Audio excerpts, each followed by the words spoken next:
So ang i-vlog natin ngayon is yung sprocket set natin.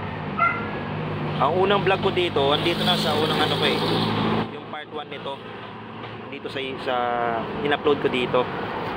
So yun, ang unang impression natin doon is maganda yung arangkada. Mabilis tumaas yung RPM niya. Kahit may angkas ka, solid. Kahit paangatan ng daanan, kahit magmarilaki ka, solid. Sobrang gaan.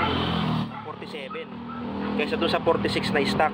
So ang brand nito is RK.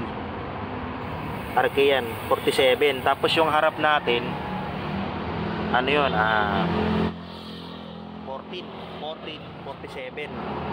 So ito 7 months na sa akin to.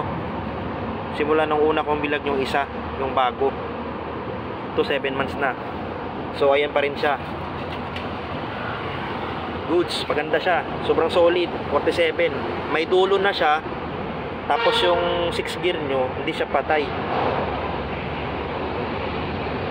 Talagang solid siya. Kaysa sa stock.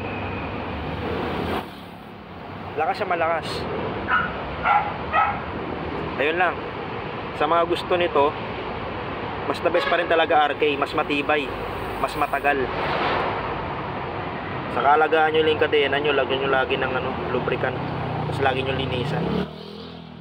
Wala pa naman siyang wala pa naman siyang ibang defect o ingay o wala pa. 7 months na siya, solid pa rin.